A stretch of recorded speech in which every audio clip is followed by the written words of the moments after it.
Well, let's find out more about the situation on the ground from one of the key commanders of Operation Moshtarak. I'm joined by Brigadier-General Larry Nicholson, who's the commander of the US Marines here in Helmand.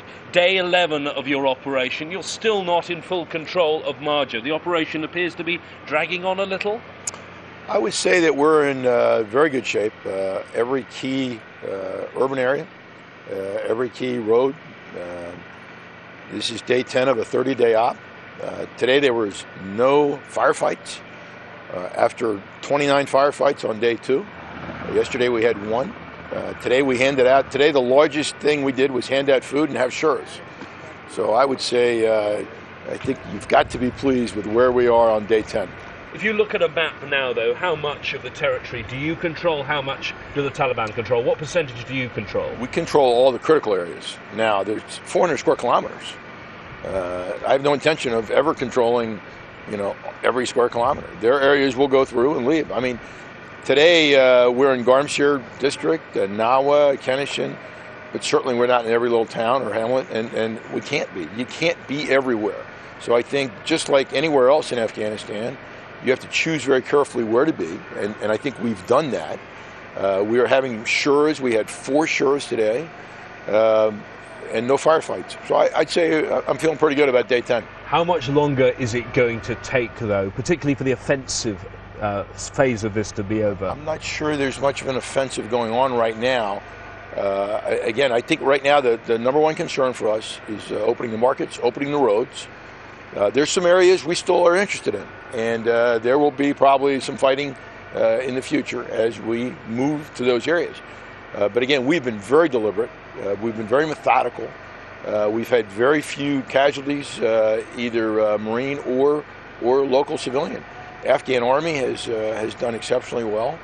So I think a slow, methodical, deliberate approach has served us very well so far. One of the downsides of a slow approach, though, means that some of the civilians have been trapped in their homes for a long time. Are you worried that there might be people lacking food, people who are injured in any of those homes, particularly in areas that you haven't been able to get to yet, where the Taliban are possibly still in control? Well, I don't think there's much chance of anybody being injured in areas we haven't been in, because there's been no fighting there.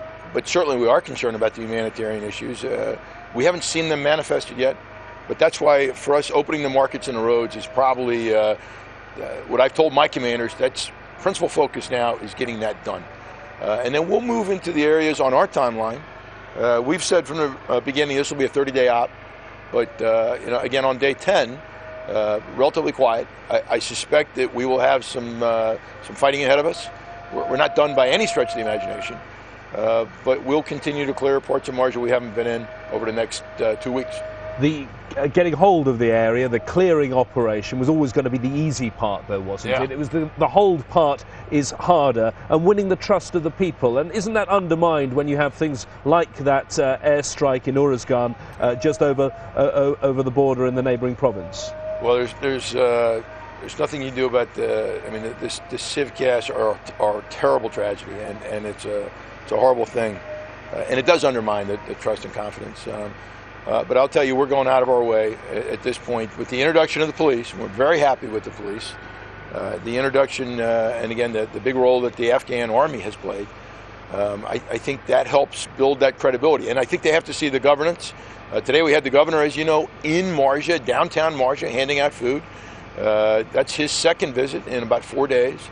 So I think earning that trust is a slow, methodical process. And you've got to start, and I think we have started.